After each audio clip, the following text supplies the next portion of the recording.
All I'm offering is the truth, nothing more. Have you ever given much thought to the idea that the spoils in life go to the risk takers? If you'll give it some thought, I think you'll come up with the same solution I arrived at. A survey indicated that 98% of the men in the country are looking for security in their work. That is, they're mainly interested in losing themselves deep in the warm, nourishing viscera of some large corporation, which is fine. I'm not knocking it. I'm just commenting on it. But these are not, as a rule, the risk takers. They're more the play-it-safers. And while they can have good and successful careers all their working lives, the chances are against they're hitting the big jackpot. Now, the reason I say this is because this sort of life, as a rule, does not encourage a man to do much more than he has to do. And he'll usually spend his free time, which comes to something like 72 hours a week when he's neither working nor sleeping, in pursuits not calculated to help him get ahead in the world. Now, the man who risks his spare time writing a book, painting pictures, fiddling with inventions, continuing his education, is generally the one in this kind of milieu who will advance above his fellows. But the man who risks all of his time on a goal he wants to reach, on a dream in his heart, who stakes his livelihood and the livelihood of his family upon his own brains and the proper use of his time, and tackles the world single-handed, here's the risk-taker to whom the spoils will generally accrue. Now, I'm not talking about the impractical dreamer and stargazer. I'm talking about the man of action who gets out and raises the dust in the world. He might take some king-sized pratfalls and be snickered at by friends and relatives of a more conservative bent, but he'll usually make the grade if he stays with it, and earn their admiration, if not envy, before he's through. You know, one of the biggest factors in his favor is the size of the group he belongs to. According to the most reliable figures I can find, this risk-taker belongs to only about 2% of the population. And since he's generally working on an idea that will in some way serve the big 98%, the odds swing rather favorably to his side. Additionally, a man on his own must think. He must devote more of his days to thinking. Conversely, the man with a good steady job who's familiar with his work and surroundings can go along pretty well from day to day without doing any creative thinking at all. And as I said, we have a tendency to do no more than we have to. Anybody who spends a good deal of his time thinking is going to come up with a good idea once in a while. The law of averages is definitely on his side. And if you'll think about it a minute, you'll realize that he only needs a few, maybe only one really good idea to make it big. Now, the more you think about it and analyze it, the more it makes you think that what appears to be the risk-taker really isn't nearly as big a risk-taker as you might imagine. The cards are stacked pretty well for him from several important standpoints. But as I said in the beginning, the spoils definitely go to the risk-taker. Life is full of hidden contradictions. One is that the man who thinks he's playing it safe really isn't, and the man who seems to be taking the greatest risks, considering the law of averages, is playing it safest. People who do well in the world, being creative and willing to take a calculated risk, are people who manage to overcome the fear of laughter. Anytime you attempt anything in which you risk failure, you run the risk of having people laugh at you. A college professor worked for many years on an invention. He tramped all over New England trying to interest capital in his device for making the human voice travel along a wire. The people laughed at him. It was, of course, plumb idiotic, they said, to suppose that the human voice could be carried along a wire and heard for many miles or even for a single mile. But our old friend and benefactor Alexander Graham Bell could not be laughed out of it, and every time we pick up the telephone, we salute the man who stayed on course despite the laughter. Millions of people laughing in derision could not hurt us an iota, but we stand in mortal terror of it. Men and women who can prove themselves heroes in great crises tremble before derision. It's a queer quirk of human nature we probably develop as children. It has cost much. It's changed the history of the world. Sometimes the price of a laugh has meant the slamming of a door of fame and fortune, or even immortality. Elias Howe invented the sewing machine, but it nearly rusted away before the American women stopped laughing about it and could be persuaded to make use of it. With their sewing done so quickly, they argued, what would they ever do with all their spare time? So a biographer paints a tragic picture. The man who had done more than any other to lighten the work of women was forced to borrow a suit of clothes on an occasion of a public appearance. Men are as bad as women when it comes to resisting new ideas. The typewriter had been a demonstrated success for years before businessmen could be persuaded to buy it. How could anyone have letters to write, they argued, to justify the investment of $100 in a writing machine? Only when the Remingtons sold patent rights to the Calligraph Company and two groups of salesmen worked in competition was the resistance finally broken down. Xerography faced the same kind of problem when it was first introduced, and other inventions have had similar battles. Here's an extract from a notebook of Robert Fulton, who invented the steamship, who changed the world from sail to steam on the oceans of the world. He wrote, "As I had occasion daily to pass to and from the shipyard where my boat was in progress, I often loitered near the groups of strangers and heard various remarks as to the object of this new vehicle. The language was uniformly that of scorn, sneer, or ridicule.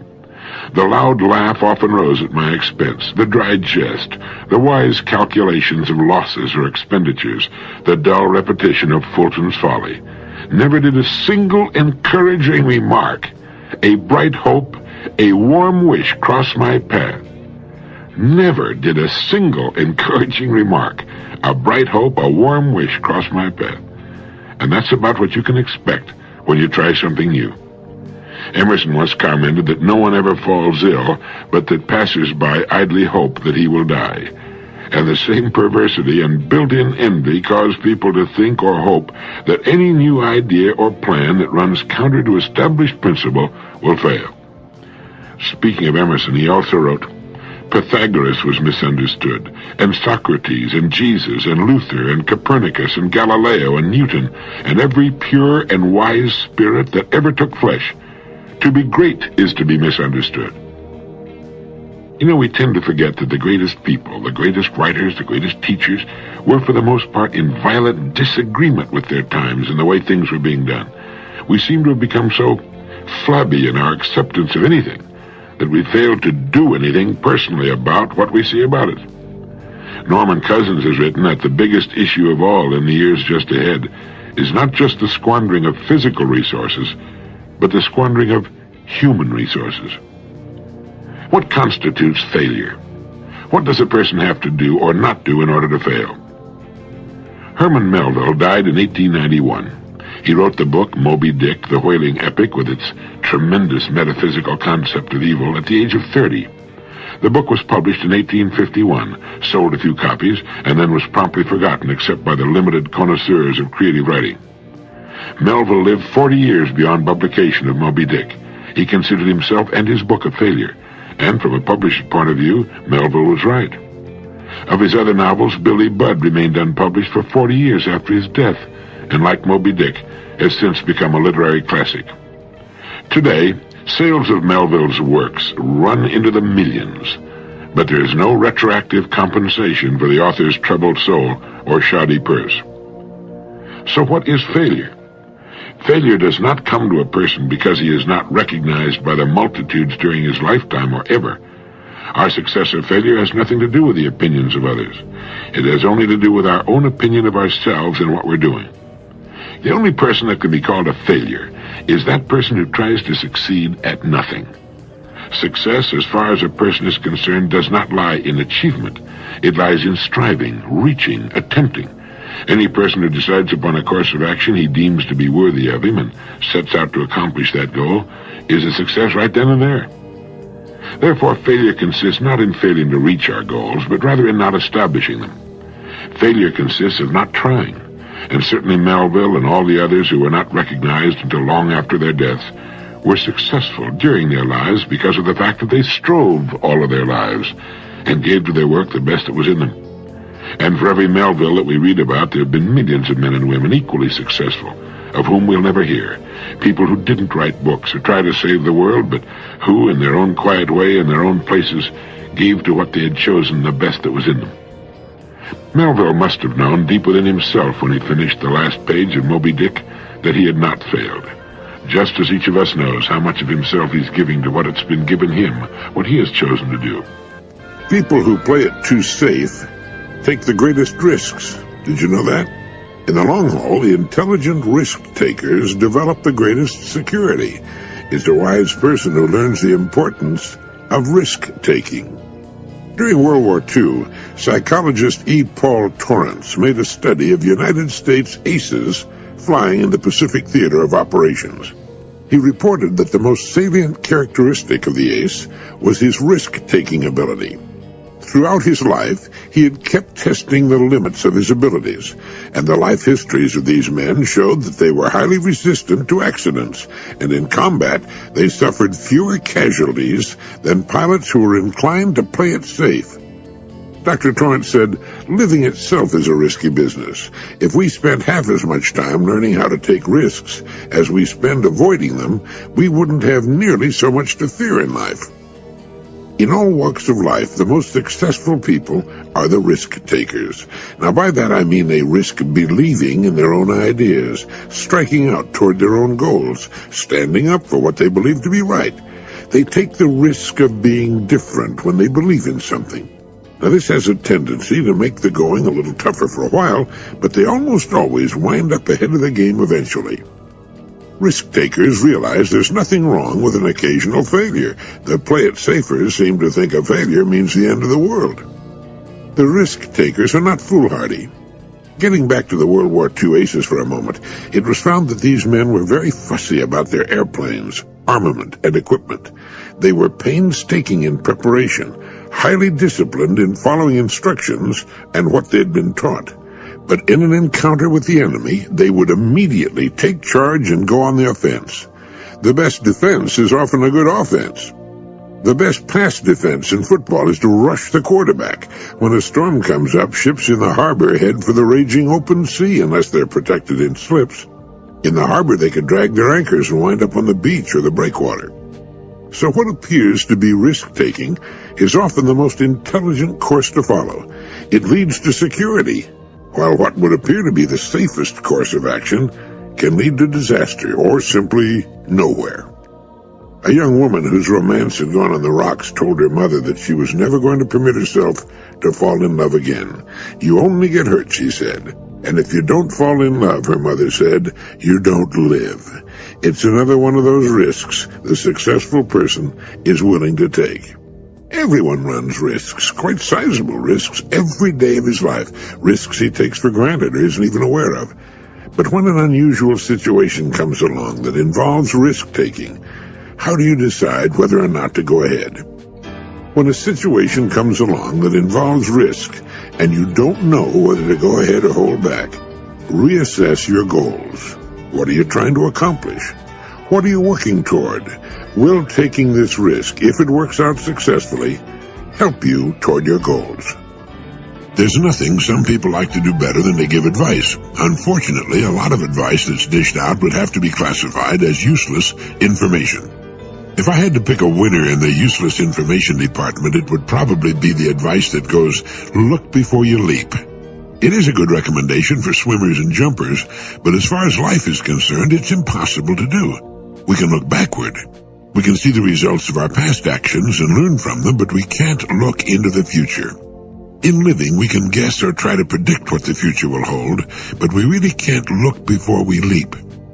As a result of this, most people simply don't leap at all. But it's a wonderful and little-known fact that for those who dare to attempt a new and seemingly difficult leap, the results are often surprisingly successful and rewarding. Now, this is something that needs some explaining and no little qualification. The leap we take should be in line with two important criteria. One, it should be towards something we want with all our heart. And two, it should be in a field in which we have a good background of experience, or at least in an area related to our past experience. Let me give you some examples. Lindbergh took the big leap when he flew nonstop across the Atlantic, the first one to ever do so. But behind him were years of flying experience, including flying the mail in all kinds of weather with virtually no navigational aids.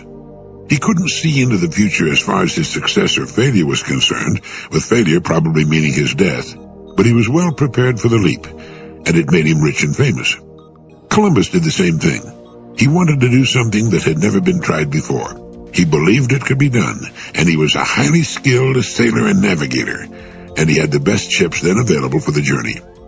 All human progress is the result of this kind of thing, and on a much smaller scale, the same principle can be applied to our lives. If there's something you want very much to do, if you know it's right, and if you're prepared to try it, the chances are excellent that you will meet with surprising success. And after you've taken the big jump, you'll probably wonder why you waited so long. Of course, there's always the risk of failure. Lindbergh could have been killed. Columbus's little fleet could have met with disaster. Einstein might have been wrong. Washington might have been defeated and hanged along with all the signers of the Declaration of Independence by the British. But the fact is, they were not. It brings to mind again the great lines spoken by Thucydides in his funeral speech for Pericles. The secret of happiness is freedom, and the secret of freedom, courage. You'll never get elected unless you expose yourself to defeat. You'll never make it to second base if you try to keep one foot on first. You'll never achieve the dream in your heart unless you take the big jump and are willing to risk everything, even failure, on the attempt. If it's what's right for you and you've prepared yourself as best you can for the attempt, the chances are excellent that you'll meet with success. As Lincoln put it, let us have faith that right makes might, and in that faith, let us to the end dare to do our duty as we understand it. No, you can't look before you leap, but you can leap. Dr. Joyce Brothers has some good advice for the fearful. She points out that everyone is familiar with fear. Normal fear protects us and provides a warning signal indicating the presence of danger. A totally fearless person is probably not too intelligent and can look forward to a very short life. But when fear is inappropriate, it can stand in the way of progress and success. It can destroy love, create failure on the job, and interfere with our ability to relate well to others. Innovation and creativity involve risk, Dr. Brothers goes on to say. The person who's afraid to take chances, who's afraid of failure, is standing in the way of his progress. In fact, an emotionally healthy person needs challenge in life. Studies show that people who are cautious in the extreme, who are afraid to take risks even when the odds are in their favor, tend to be afraid of life itself, which of course is also a gamble. Such persons are not likely to succeed in business or anything else. So Dr. Brothers suggests that such people practice failure. How liberating it would be for the average person to be able to walk into a room, trip over a wastebasket, have all the people in the office laugh, and then be able to laugh with them. In fact, Dr. Brothers suggests that fearful people deliberately do such things to discover that an occasional failure is no disgrace, but rather a perfectly normal part of living.